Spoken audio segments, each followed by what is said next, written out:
राजमहल के गलियारों में सन्नाटा पसरा हुआ था। दीवारों पर लगी मशालें झिलमिला रही थीं और राजकुमार अर्जुन बेचैन होकर टहल रहा था। महाराज को जंगल गए हुए 1 माह बीत चुका था और अब तक उनका कोई पता नहीं था। प्रणाम राजकुमार जी। बात क्या है? आज आप राज दरबार में भी उपस्थित नहीं हुए। महाराज की अनुपस्थिति में आप ही तो राज्य का कारभार संभालते हैं। वैसे आप इतनी चिंता में क्यों डूबे हैं? हाँ मंत्री जी, पिताजी को गए हुए 1 माह से अधिक का समय हो चुका है। हमने कई सैनिकों को जंगल भेजा पर सब खाली हाथ लौटे। पिताजी को अब तक शिकार से लौट आना चाहिए था। वो कभी इतने दिनों तक जंगल में नहीं रुकते थे। मंत्री के चेहरे पर भी चिंता की रेखाएं उभर आईं।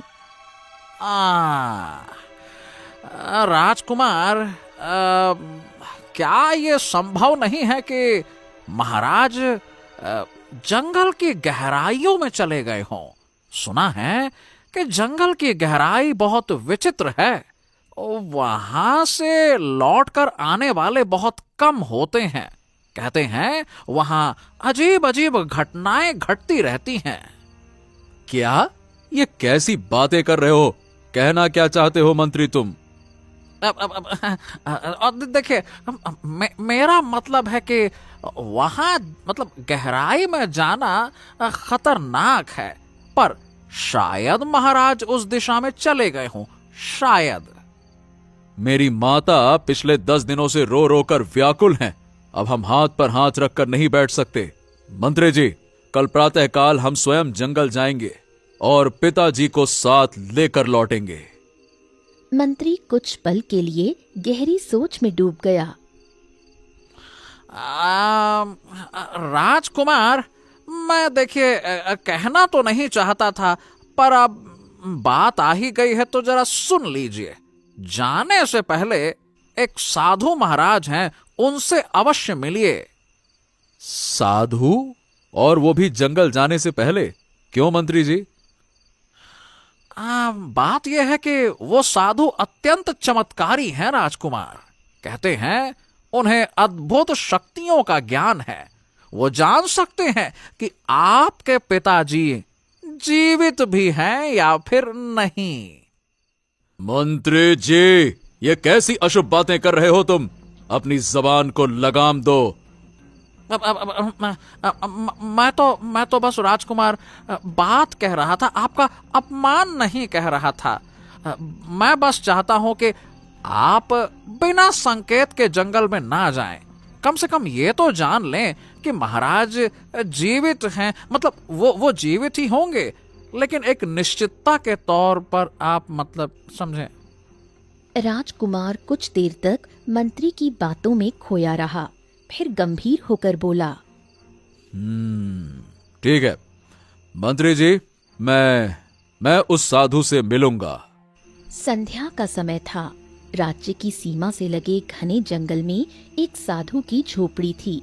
अंदर दीपक की मंद लौ टिमटिमा रही थी। राजकुमार अर्जुन और मंत्री झोपड़ी के भीतर प्रवेश कर गया। प्रणाम साधु महाराज। साधु महाराज, हम हैं राजकुमार अर्जुन। हमारे पिता महाराज 1 माह पहले जंगल गए थे और अब तक लौटे नहीं हैं। कई सैनिक भेजे, कई दूतों को भेजा, पर सब असफल रहे। महाराज, कृपया करके बताइए, क्या मेरे पिताजी सुरक्षित हैं?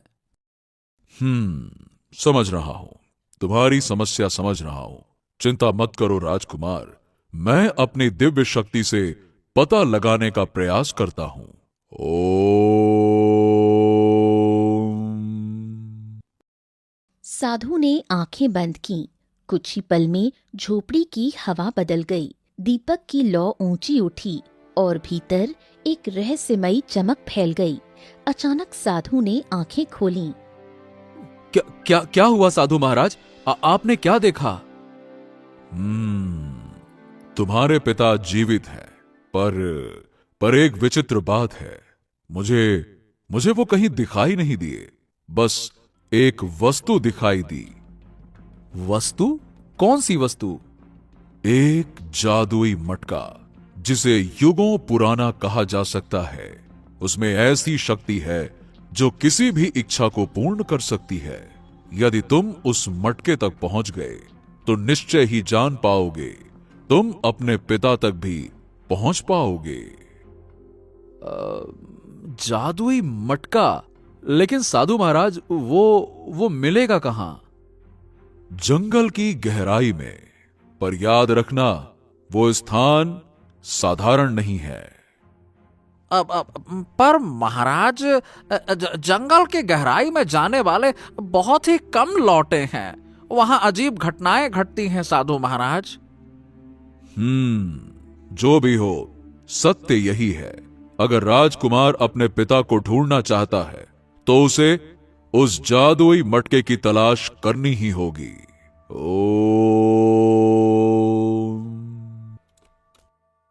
साधु ने आंखें बंद कर लीं। राजकुमार अर्जुन और मंत्री झोपड़ी से बाहर निकल आए। सुबह की पहली किरण महल की मीनारों पर पड़ी। राजकुमार अर्जुन कवच पहने अपने घोड़े को तैयार कर रहा था। उसी समय महल का द्वार खुला। महारानी आंसुओं से भरी आंखों के साथ सामने खड़ी थीं। अर्जुन, अर्जुन, अर्जुन, अर्जुन, ये मैं क्या सुन रही हूँ? तुम अपने पिता को ढूंढने जंगल की गहराई में जा रहे हो? हाँ मां, मैं सैनिकों को भेजकर उनकी जान खतरे में नहीं डाल सकता। पिताजी मेरे पिता हैं, उन्हें ढूंढना मेरा कर्तव्य है। मैं तुम्हें जाने नहीं दूंगी अर्जुन। एक बार पति को खो चुकी हूं, अब पुत्र को नहीं खो सकती। मां, विश्वास रखिए, मुझे कुछ भी नहीं होगा। मेरा मन कहता है मां कि पिताजी जीवित हैं, और साधु महाराज ने भी कहा है कि यदि मैं उस जादुई मटके को ढूंढ लूं तो मैं पिताजी तक पहुंच जाऊंगा। आप निश्चिंत रहिए मां। महारानी की आंखों से आंसू बह निकले। महारानी महल के भीतर चली गईं। राजकुमार अर्जुन घोड़े पर सवार हुआ और महल के द्वार से बाहर निकल आया। अर्जुन कुछ ही दूर पहुंचा था कि पीछे से एक आवाज आई। राजकुमार, कृपया रुकिए। अरे मेरी एक बार बात तो सुन लीजिए राजकुमार। राजकुमार सुनिए। क्या हुआ मंत्री जी? आप इतनी जल्दी जल्दी में क्यों आ रहे हैं? क्या बात है? राजकुमार, मैं आपके साहस की सराहना करता हूं, पर आपको अपने साथ कुछ सैनिकों को अवश्य ले जाना चाहिए। जंगल की गहराई में खतरा बहुत है और राज्य में आपके कई शत्रु भी हैं। देखिए, अकेले जाना उचित नहीं होगा। मंत्री जी, मुझे किसी सैनिक की आवश्यकता नहीं है। मैं अपने साथ किसी भी सैनिक की जान खतरे में नहीं डालूंगा। ये मेरा कर्तव्य है और मैं अकेला जाऊंगा। तो फिर राजकुमार, आपको भेष बदल कर जाना होगा। आप राजकुमार बनकर मत जाइए। ओहो, अब ये भेष बदल कर क्यों? आखिर तुम चाहते क्या हो मंत्री? मेरी बात थोड़ा ठंडे दिमाग से सुनिए। देखिए, मेरा मतलब है कि आप राजकुमार बनकर नहीं, बल्कि किसी व्यापारी या सामान्य व्यक्ति का रूप धारण करके जंगल जाइए। इससे कोई आपको पहचान नहीं पाएगा। राजकुमार अर्जुन को ये उपाय पसंद आया। उसने सिर हिलाया और महल की ओर लौट आया। कुछ देर बाद अर्जुन ने अपने राजसी वस्त्र उतार दिए। अब वो साधारण कपड़ों में एक यात्री और व्यापारी जैसा दिख रहा था। ये बहुत बढ़िया है। आप बिल्कुल भी राजकुमार नहीं लग रहे, बल्कि एक आम व्यापारी लग रहे हैं। अब बस अपने बात करने के लहजे को भी थोड़ा सामान्य कर लीजिएगा। उसके बाद तो कोई कहेगा ही नहीं कि आप गांव के व्यापारी नहीं बल्कि राजकुमार हैं। मैंने व्यापारी का ही वेश धारण किया है मंत्री जी। अब कोई मुझे नहीं पहचान पाएगा। भाषा भी गांव की रहेगी। ऐसे और मंत्री जी बढ़िया है ना?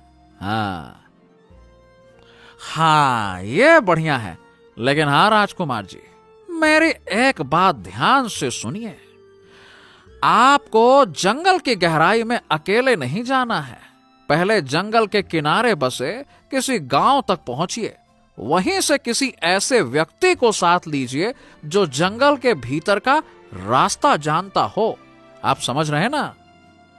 हाँ हाँ हाँ हाँ, यानी मुझे एक मार्गदर्शक ढूंढना होगा। हाँ, ये हुई ना बात। और याद रहे, कभी किसी के सामने ये मत प्रकट कीजिएगा कि आप राजकुमार हैं।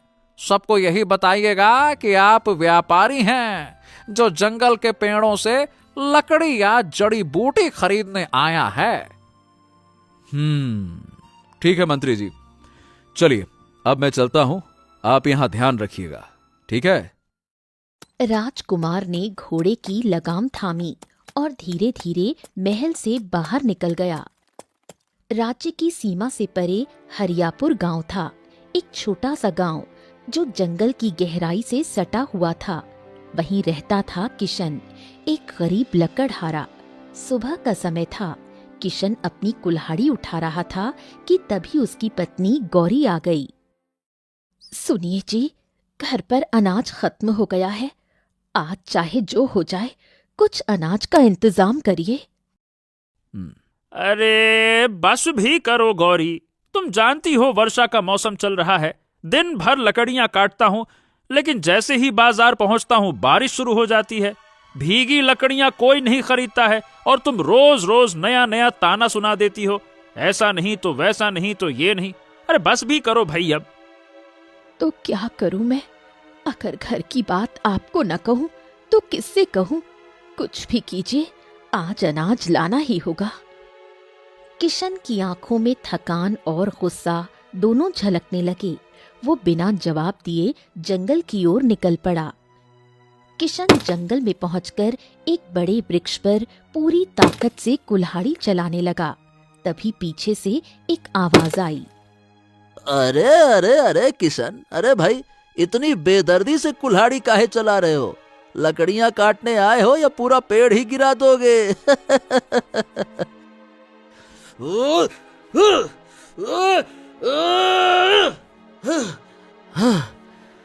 अरे मेरा तो जी चाहता है कि जंगल के सारे पेड़ काट डालूं, पर अफसोस कि मेरे पास उतनी ताकत नहीं है। अरे भाई, थोड़ा थोड़ा लंबी लंबी सांसें लो, गहरी गहरी। इतना गुस्सा काहे हो? क्या हो गया भाई? साफ साफ बताओ। क्या बताऊं? हर दिन इतनी मेहनत करता हूं, पर बारिश के कारण लकड़ियां भीग जाती हैं और बाजार में कोई उन्हें खरीदता नहीं है। एक तो घर में अनाज नहीं है और पत्नी ऊपर से रोज रोज ताने देती है। अब समझ नहीं आता कि करूं तो करूं क्या, क्या क्या करूं बताओ।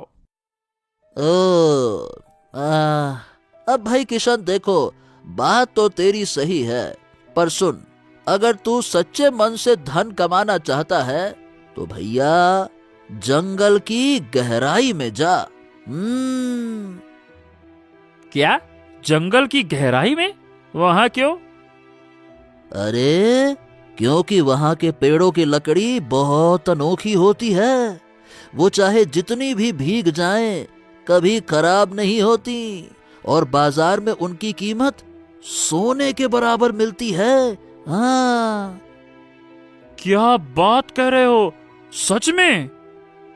और नहीं तो क्या। लेकिन लेकिन लेकिन याद रखना भैया, जंगल की गहराई खतरनाक जगह है। वहां से लौटने वाले बहुत कम लोग हैं। कहते हैं वहां कुछ ऐसा है जिसे कोई समझ नहीं पाया। संभल के। इतना कहकर दूसरा लकड़हारा वहां से चला गया। किशन कुछ देर सोचता रहा, फिर अपने आप से बोला, अब चाहे खतरा कितना भी क्यों ना हो, मुझे तो जाना ही होगा। घर का पेट पालने के लिए अब यही आखिरी रास्ता है।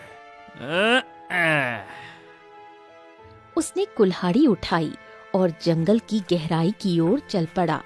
आकाश में फिर से बादल उमड़ने लगे। कई घंटों की यात्रा के बाद किशन आखिरकार जंगल की गहराई में पहुंचा। चारों ओर घना कोहरा और रहस्यमय सन्नाटा छाया हुआ था। बाप रे, सच कहा था उस लकड़हारे ने, इस जंगल की लकड़ी तो वाकई बहुत अलग है। वाह वाह वाह वाह, चलो काटा जाए। किशन कुल्हाड़ी उठाकर लकड़ी काटने लगा। कई घंटों बाद उसका गट्ठर तैयार हुआ।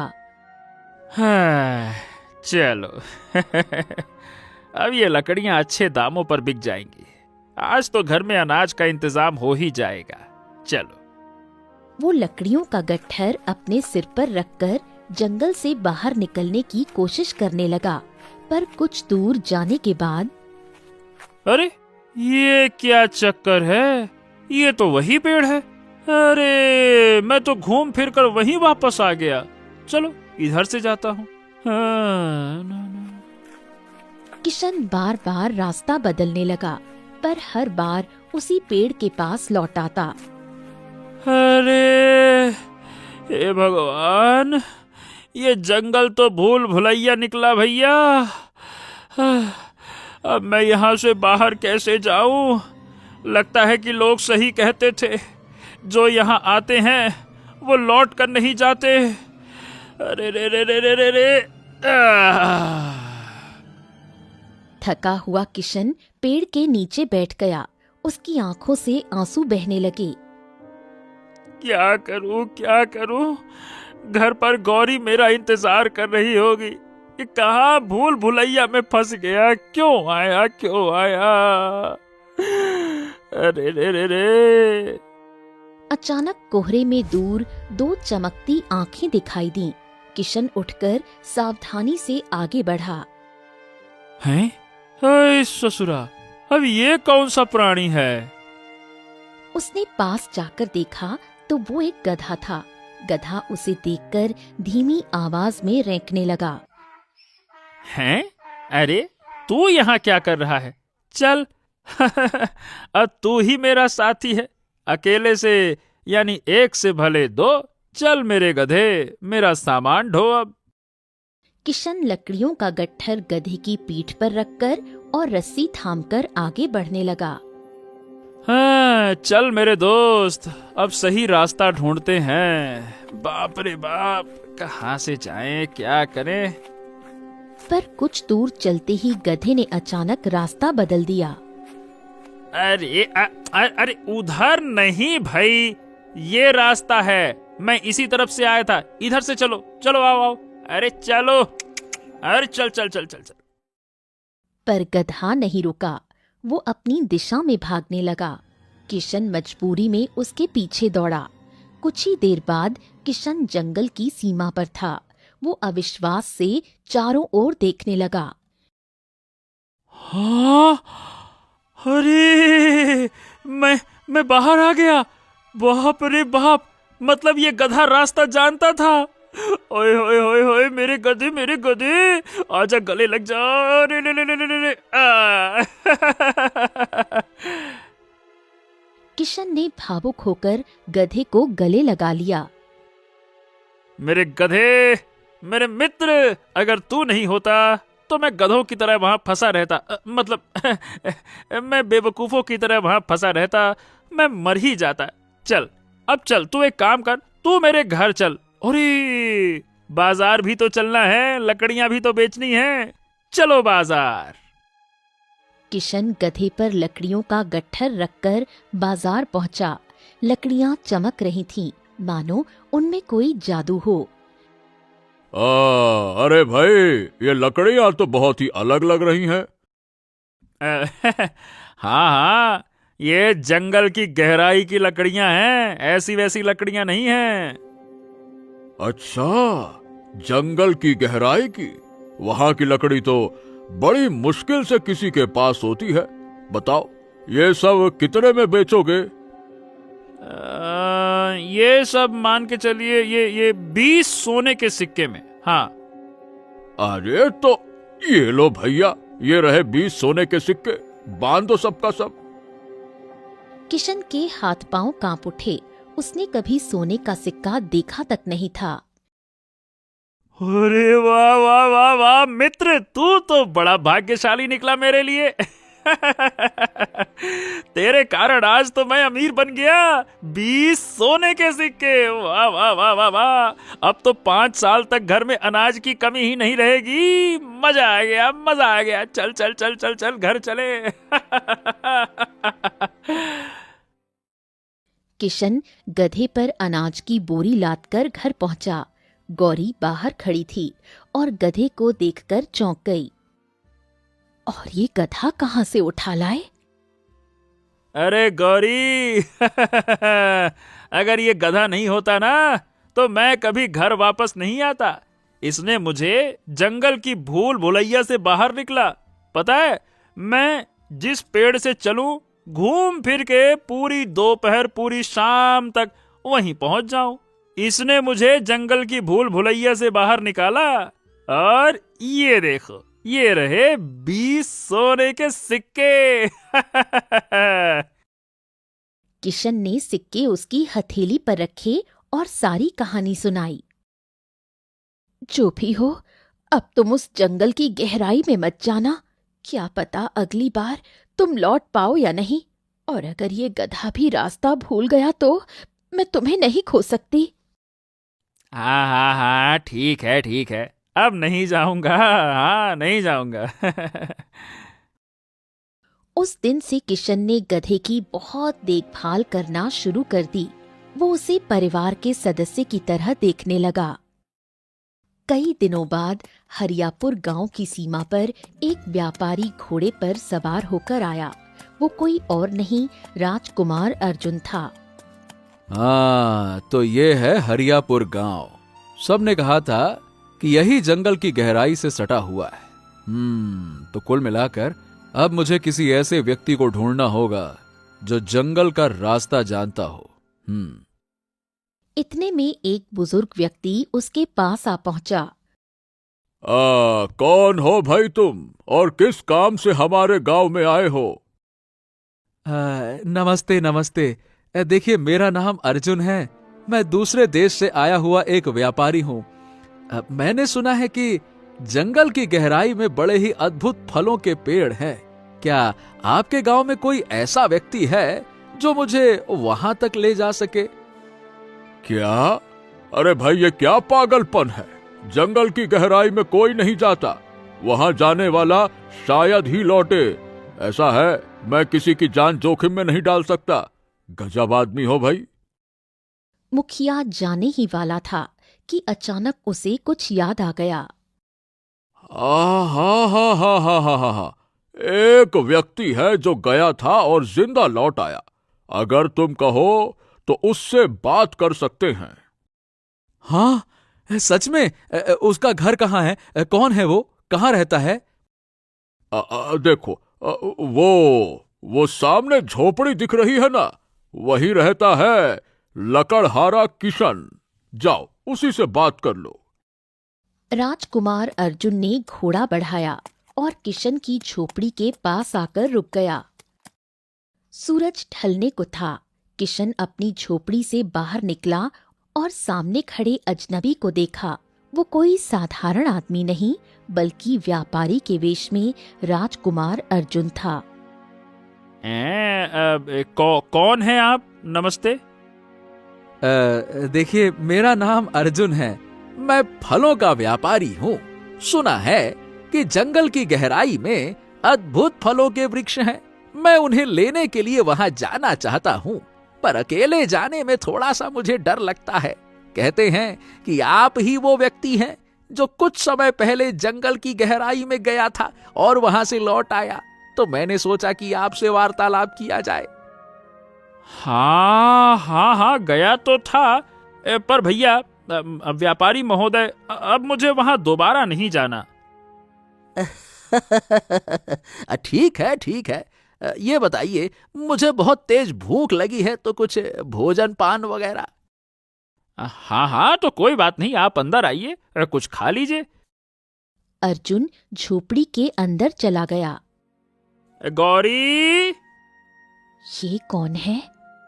ये कहते हैं महोदय कि ये व्यापारी हैं। और जंगल की गहराई में जाना चाहते हैं। गौरी ने बिना कुछ कहे भोजन परोस दिया। अर्जुन शांत होकर भोजन करने लगा। थोड़ी देर बाद किशन ने कहा, अब देखिए व्यापारी जी, काफी रात हो गई है। अगर आप चाहें तो यहीं ठहर जाइए। कहाँ जाइएगा? बहुत बहुत धन्यवाद आपका। सोच ही रहा था कि इतनी रात में कहाँ जाऊंगा, कौन सी धर्मशाला मिलेगी। आपका ये घर बहुत अच्छा है। रात का सन्नाटा फैल चुका था। कुछ देर बाद गौरी धीरे धीरे अर्जुन के पास आई। जंगल की गहराई बहुत खतरनाक जगह है। कुछ दिन पहले मेरे पति वहां लकड़ियां काटने गए थे। बड़ी मुश्किल से लौट पाए, वो भी सिर्फ उस गधे की वजह से जो अब हमारे साथ रहता है। गधे की वजह से?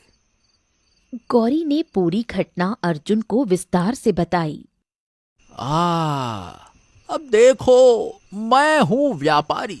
अगर तुम्हारे पति मेरे साथ चलें तो उन्हें व्यर्थ नहीं भेजूंगा। मैं इसके बदले 500 सोने के सिक्के दूंगा। सोच लो, 500। गौरी ये सुनकर सन्न रह गई। वो बिना कुछ बोले झोपड़ी के भीतर चली गई और सीधा अपने पति के पास पहुंची। सुनिए, वो व्यापारी बहुत बड़ा मालूम पड़ता है। वो आपको जंगल की गहराई में ले जाने के लिए तैयार है और उसके बदले में 500 सोने के सिक्के देगा। क्या कहा तुमने? 500 सोने के सिक्के? अरे बाबा रे! ए गौरी, इतना सिक्का हम रखेंगे कहाँ? अरे इतना पैसा आ जाए फिर तो हमें गरीबी कभी झेलनी ही नहीं पड़ेगी।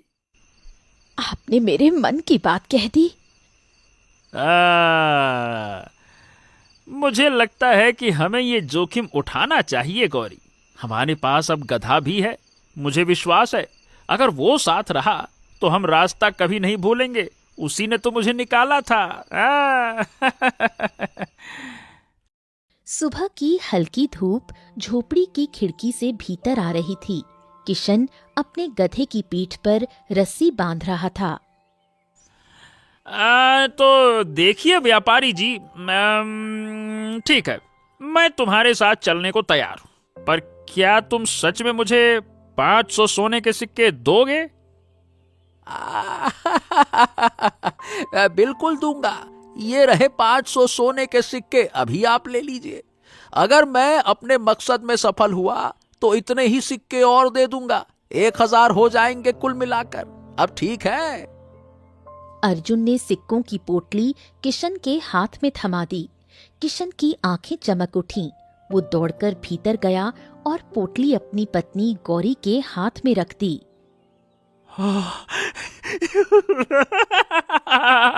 देखो गौरी, देखो, अब हमारी जिंदगी बदल जाएगी।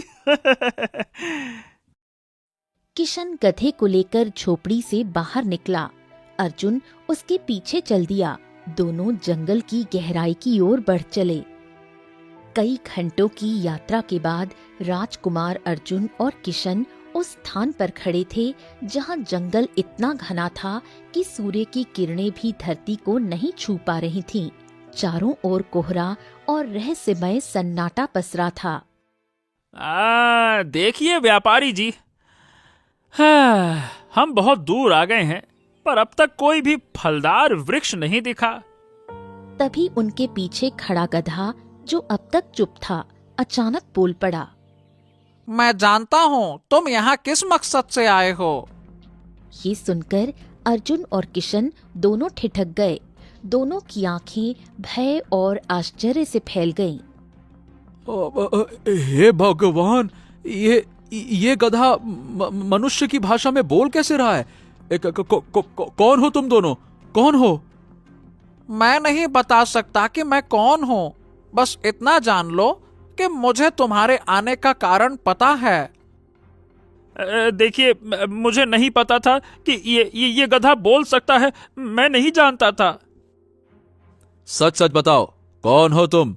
तुम्हें हमारे बारे में कैसे पता? बोलो। तुम चाहे विश्वास करो या नहीं, पर मैं जानता हूं कि तुम कोई व्यापारी नहीं, बल्कि इस राज्य के राजकुमार अर्जुन हो, राजा विक्रम के पुत्र। हाँ हाँ, ये सत्य है कि हम राजकुमार अर्जुन हैं, पर तुम्हें मेरे बारे में इतना सब कुछ कैसे मालूम? बोलो। क्योंकि मैं सब जानता हूं। तुम यहां किसी फलदार वृक्ष की तलाश में नहीं आए, बल्कि एक जादुई मटके की तलाश में आए हो। वही मटका जो किसी भी मनुष्य की इच्छा पूरी कर सकता है। जादुई मटका? तुम्हें उसके बारे में कैसे पता? वो मटका इस जंगल की गहराई में बनी गुफा के अंदर है। कहते हैं जो भी उससे कोई इच्छा मांगता है वो इच्छा पूरी हो जाती है, चाहे वो अमर होने की ही क्यों ना हो। पर मैं ये भी जानता हूं कि तुम्हारी नियत पवित्र है। तुम अमरता नहीं, अपने पिता को ढूंढने आए हो। हे ईश्वर, इस गधे को तो मेरी पूरी सच्चाई मालूम है। आखिर तू है कौन? कौन है तू? सवाल ये नहीं कि मैं कौन हूं, बस इतना जान लो कि मैं तुम्हारी मदद कर सकता हूं। मुझे उस गुफा का रास्ता पता है जहां वो जादुई मटका है। अर्जुन ने एक क्षण सोचा, फिर हामी में सिर हिला दिया। गधा आगे बढ़ा। किशन और अर्जुन उसके पीछे चल पड़े। घंटों की यात्रा के बाद वो एक विशाल गुफा के सामने खड़े थे। गुफा अंधकार में डूबी थी और उसके भीतर से हल्की सुनहरी रोशनी झिलमिला रही थी। हाँ, यही वो स्थान है। याद रखना, यह मटका मनुष्य की इच्छाओं को बढ़ा देता है। यदि तुम्हारे मन में लालच आया तो तुम भी श्रापित हो जाओगे मेरी तरह, समझे? तुम्हारी तरह? मतलब तुम श्रापित हो? हाँ राजकुमार, मैं भी कभी मनुष्य था। लालच ने मुझे ये रूप दे दिया।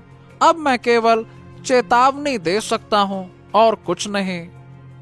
अर्जुन और किशन ने साहस जुटाकर गुफा के भीतर कदम रखा। तभी अर्जुन की नजर गुफा के केंद्र में रखे हुए एक चमकते हुए मटके पर पड़ी। मैं हूँ जादुई मटका, जो मनुष्य की हर इच्छा पूरी कर सकता है। हाँ, हे ईश्वर, ये मटका भी बोल सकता है? ये क्या हो रहा है? अगले ही पल रंग बिरंगी रोशनी गुफा में फैल गई और उसी प्रकाश से एक सुंदर देवी प्रकट हुई। मैं इस मटके की रक्षक हूँ, जंगल की देवी। कहो राजकुमार अर्जुन, क्या इच्छा मांगना चाहते हो? ये मटका तुम्हें अमरता भी दे सकता है, पर यदि तुम्हारे मन में लालच हुआ तो ये मटका तुम्हें शापित कर देगा। देवी, मैं अमरता नहीं चाहता। मैं केवल अपने पिता को ढूंढना चाहता हूँ। एक साधु ने कहा था, यदि मैं इस मटके तक पहुँच गया तो अपने पिता तक भी पहुँच जाऊंगा। देवी मुस्कुराई। मटके से तेज चमक उठी और उसी प्रकाश में गधा दौड़ता हुआ गुफा के भीतर आया। जैसे ही प्रकाश गधे के ऊपर पड़ा, वो तुरंत राजा विक्रम में परिवर्तित हो गया। हाँ, पिताजी, आप गधे के रूप में थे? पुत्र, हाँ, मैं ही था। मैं श्रापित हो गया था पुत्र, मैं श्रापित हो गया था। क्या? पर पिताजी, आप तो शिकार के लिए गए थे ना? नहीं राजकुमार, तुम्हारे पिता शिकार के लिए नहीं, बल्कि इस मटके की खोज में आए थे। बेटे राजकुमार, देवी सत्य कह रही हैं। एक तांत्रिक ने बताया था कि ये मटका मनुष्य की हर इच्छा पूरी करता है। बस हमारे मन में भी लालच आ गया, हमने अमरता मांगनी चाहिए और उसी पल मैं गधे में श्रापित होकर परिवर्तित हो गया। राजा विक्रम उसी गुफा के भीतर खड़ा था, जहां से सुनहरी किरणें मटके से निकल रही थीं। अब मैं अमर हो सकता हूँ। ये वही मटका है जो किसी भी मनुष्य की इच्छा को पूरी करता है। मैं तेरी इच्छा पूरी कर सकती हूँ, लेकिन पहले ये देखूंगी कि तेरे मन में कैसा भाव है, इच्छा या लालच। क्या मतलब है तेरा? इच्छा तो इच्छा होती है, चाहे जैसी भी हो। नहीं राजा विक्रम, हर इच्छा के पीछे एक मकसद होता है। अगर तेरे मन में लालच है तो ये मटका तुझे वरदान नहीं, श्राप देगा। बकवास मत कर तू एक मटका है और हम एक राजा। आदेश देता हूँ कि हमें अमर बना दे, अमर। इतना कहते ही गुफा में रंग बिरंगी रोशनी फैल गई और उसी चमक से एक सुंदर स्त्री प्रकट हुई। मनुष्य, ये मटका सही कह रहा है। कौन हो तुम? मैं इस जादुई मटके की रक्षक, जंगल की देवी। मैं हर लालची मनुष्य को चेतावनी देती हूँ। अगर तेरे मन में लालच है तो ये मटका तेरी इच्छा नहीं, तुझे श्रापित कर देगा। मुझे उपदेश मत दो। मैं राजा हूँ, राजा। ये संसार मेरे अधीन रहेगा और मैं सदा जीवित रहूंगा। सुनो मटके, मुझे अमर बना दो, अमर। तेरी इच्छा पूरी नहीं की जा सकती राजा विक्रम। तू अमर होना चाहता है ताकि इस संसार पर सदा शासन कर सके। तू चाहता है कि कोई और तुझसे बड़ा ना बने। तेरे मन में दया नहीं, सिर्फ स्वार्थ और लालच है। अगले ही पल मटके से तेज किरण निकली और राजा विक्रम की देह कांपने लगी। पल भर में वो गधे के रूप में परिवर्तित हो गया। देवी माँ, देवी माँ, मुझे क्षमा कर दीजिए। मुझसे गलती